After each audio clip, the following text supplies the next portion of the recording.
Let's be real. In 2025, sending out a tech resume can feel like shouting into a black hole. You hit submit on job after job, and all you get back is silence. So why do so many resumes from smart, qualified people fail to get an interview? It's not because you're not good enough. It's because the game has completely changed. Your resume isn't being read by a person first. It's being scanned by a machine, an AI gatekeeper, in less than a second. If you're lucky enough to get past the machine, a human recruiter will give it, on average, just 7 seconds of their time. 7 seconds. I learned this the hard way, firing off hundreds of applications and hearing nothing back. It was crushing, but then I cracked the code. I figured out how to speak the robot's language and how to grab a human's attention. In this video, I'm going to introduce you to the two gatekeepers deciding your career. I'll show you the AI screeners and the recruiter psychology that are filtering you out. Then, I'll give you 7 simple actionable steps to build a resume that not only gets past them, but makes them want to call you. Before you can fix your resume, you have to understand who or what is tossing it out. There are two gatekeepers standing between you and that next tech job. First up is the robot bouncer at the club door. It's officially called an applicant tracking system, or ATS. Over 90% of large companies, including most of the Fortune 500s, use an ATS to handle the insane number of applications they get. Think of it as a bouncer with a super strict guest list. If your resume doesn't have the right keywords or format, you're not getting in. Here's the tough part. A stunning 75% of all resumes are automatically rejected by an ATS and are never seen by a human eye. They get filtered out for simple, fixable things like weird formatting, the wrong file type, or missing keywords. This system isn't smart, it's a matching game. If the job description asks for Python and your resume just says scripting, the robot sees a mismatch and poof, your application is gone. But let's say you get past gatekeeper number 1. Now you face the human. This is the recruiter or hiring manager, and you have maybe 6 to 8 seconds to make an impression. That's not a joke. It's based on actual eye-tracking studies. In those few seconds, they aren't reading, they're scanning. They're looking for job titles, company names, and real results. If they don't see proof you can solve their problem almost instantly, they're on to the next one. So your resume has 2 jobs. It has to be perfectly structured for a machine and brilliantly written for a human who's in a hurry. If you fail at either, you're not getting a callback. Now, let's talk about how to get it right. The first and most common failure is a technical one. Your resume is basically unreadable to the software screening it. You might have a gorgeous, graphically designed resume with columns, slick fonts, and maybe even a photo. To you, it looks creative. To an ATS, it looks like a mess. These systems read text in a straight line, top to bottom, left to right.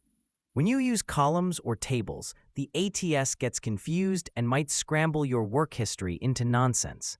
Graphics, logos, and those little skill rating bars, the ATS can't see them, and sometimes they can crash the system entirely. And the biggest no-no? A photo. While it might be standard in some countries, in places like the US, it can be a red flag for bias and lead to an automatic rejection. Just don't do it. The solution. Keep it simple. Your new mantra is function over fashion. Use a single column layout. This ensures the robot reads your story in the right order. Stick to standard fonts. Use classics like Calibri, Arial, or Times New Roman. Keep the font size between 10 and 12 points. Use standard section headers. Don't get cute here. Use work experience, education, and skills. A creative title, like My Epic Journey, will likely be ignored, making that whole section invisible. Save as the right file type. A docx or a clean, text-based PDF is usually your safest bet. Some older systems still stumble on PDFs, so having a Word doc handy is a smart move. Forget what you think looks pretty. Your first audience is a machine. Design for it and you'll clear the first hurdle. Okay, your resume is formatted correctly. The robot can read it, but it still gets rejected. What gives? You're not using the right words. The ATS isn't searching for a highly motivated go-getter. It's searching for Java, AWS, Scrum, data modeling, and SaaS. The job description is basically a cheat sheet of keywords, and if they're not on your resume, you're invisible. A huge number of candidates don't bother tailoring their resume to the job, and it's a fatal mistake. You could be the perfect fit, but if you don't use their exact language, their system will never know. The solution. Become a keyword detective. You need to customize your resume for every single job you apply for. Dissect the job description. Copy the text from the job description and paste it into a word cloud tool, or just go through it with a highlighter. Find the key skills and technologies they mention over and over. Mirror their language. If they ask for RESTful APIs, your resume should say RESTful APIs, not just APIs. Match their terminology exactly. Weave keywords in naturally. Don't just stuff a list of keywords at the bottom. Work them into your summary and your bullet points under each job. Have a skills section. This is the perfect spot for a clean, scannable list of your technical skills. It's a magnet for both the ATS and the human recruiter. Let's see it in action for a software engineer role. Worked on the back end of a customer-facing application. After, developed and maintained scalable back-end services using Python and Django, creating RESTful APIs for a high-traffic e-commerce platform hosted on AWS. The after version is packed with the right keywords and tells the human exactly what you accomplished. This is the mistake that gets you past the robot, but rejected by the human. Your resume sounds like a job description. It lists what you were supposed to do, not what you actually did. Responsible for managing the company's database. Tasked with writing code for new features. Involved in the testing and deployment process. A recruiter sees this and thinks, so what? They already know what a software engineer does. They want to know what you did. What happened because of your work? Did you make things faster, cheaper, or better? Without numbers, you're just another person with a generic list of duties. The solution. Turn every responsibility into an achievement. The easiest way is to focus on your action and the result. Use strong verbs and whenever you can, add a number. Quantify everything. Use metrics, percentages, and dollar amounts. Numbers prove your value. Focus on impact. How did your work help the company? Did you increase revenue, cut costs, improve efficiency? Use powerful action verbs. Ditch responsible for. Use words like engineered, architected, automated, launched, or optimized. Let's fix those boring bullet points. Before, responsible for managing the company's database. After, optimize database query performance by 35% by restructuring indexes and refactoring legacy stored procedures. Before, tasked with writing code for new features. After, engineered and launched a new real-time analytics dashboard using React and D3.js, leading to a 15% increase in user retention. Before, involved in the testing and deployment process. After, automated the CI/CD pipeline using Jenkins and Docker, reducing manual deployment time by 90%. See the difference. The after versions tell a story of impact. That's what catches a recruiter's eye in that 7-second scan.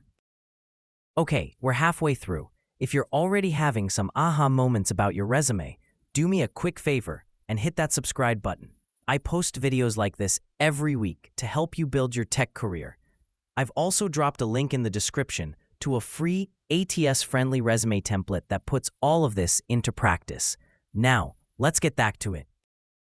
The very top of your resume is prime real estate. It's the first thing anyone sees, and so many people waste it with an old-school objective statement. Objective: to get a challenging software engineering job at a company where I can use my skills. This tells the recruiter nothing except what you want. They care about what you can do for them. It's a total waste of space. Almost as bad is the fluffy, buzzword-filled summary.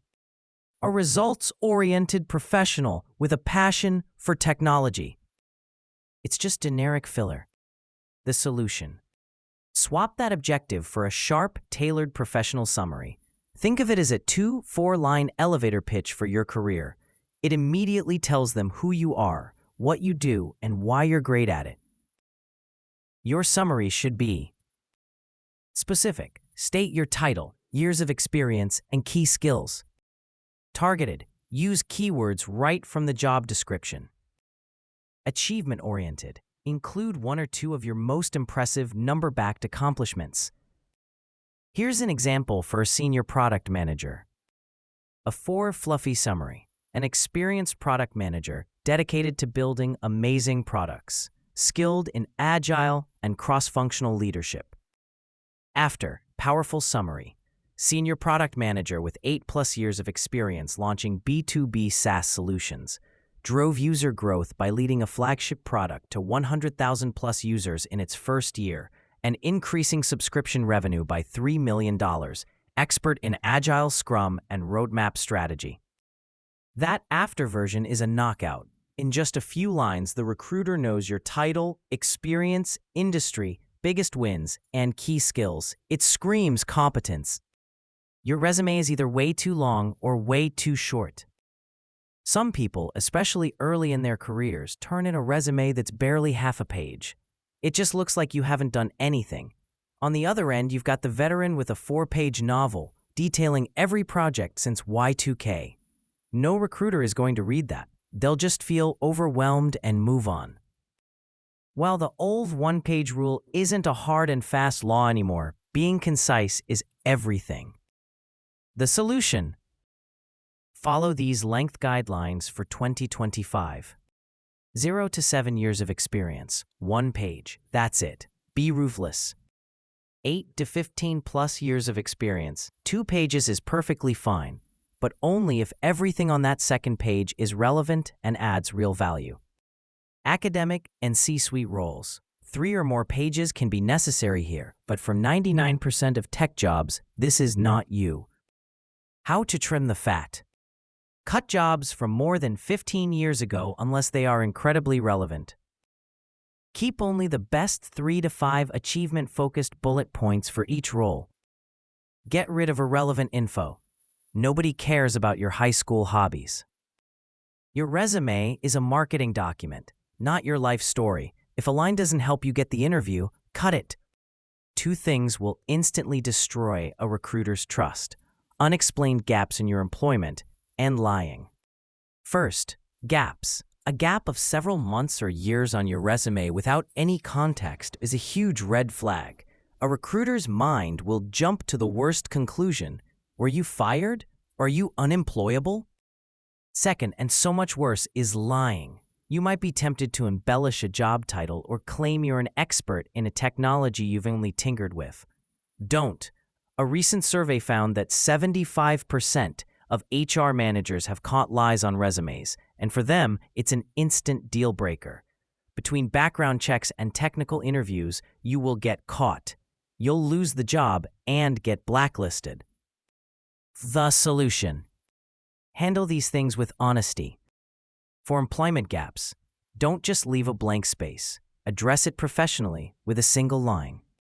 Example: 2023-2024, professional sabbatical, completed certified courses in machine learning and traveled. Example: 2022 to 2023, parental leave. This turns a potential red flag into a neutral, understandable life event. For lies, the solution is simple. Just be honest. It's much better to say you're proficient in a skill than to claim you're an expert and then bomb the technical interview. Instead of saying you led a project you only helped with, say, played a key role on the team that delivered X project, responsible for Y. Recruiters value integrity. The final mistake is thinking your resume works all by itself. It doesn't. In 2025, it's just one piece of your professional brand. The first thing an interested recruiter does is Google you. They check your LinkedIn. If you're a developer, they check your GitHub. If your LinkedIn profile is empty or contradicts your resume, it creates doubt. If you say you're a passionate developer, but your GitHub is a ghost town, it hurts your credibility. The solution. Make sure your entire digital footprint tells the same professional story. Optimize your LinkedIn. Your LinkedIn profile should be a perfect, more detailed version of your resume. Get a professional headshot, write a keyword-rich headline, and ask for recommendations. Build a portfolio or clean up GitHub. For developers, a GitHub with a few interesting personal projects is solid gold. For designers or product managers, an online portfolio is a must-have. Link everything on your resume. Put the URLs for your LinkedIn and your portfolio/GitHub right in your contact info at the top. Make it easy for them to see how awesome you are. When your resume and your online presence are all aligned, you present a powerful and trustworthy brand. So that's the playbook. The hiring system is tough, but it's not a mystery anymore. Most tech resumes fail because they make one of these 7 mistakes. They aren't built for the AI gatekeepers. They don't grab human attention. They list chores instead of achievements. They waste space. They ramble on. They raise red flags, or they exist in a bubble. But now you know better. You know how to build a resume that is technically perfect for the robots and compellingly written for the humans. You know how to use the right keywords and how to prove your value in seconds with real results. You're ready to create a resume that doesn't just get seen, it gets you interviews. The control is back in your hands. Take these steps, build your new resume, and start applying with the confidence that you're no longer shouting into the void. Thanks for watching. If this video helped you, please give it a thumbs up and subscribe. And let me know in the comments, what's the most frustrating part of writing a resume for you? Let's help each other out. Now go build that killer resume.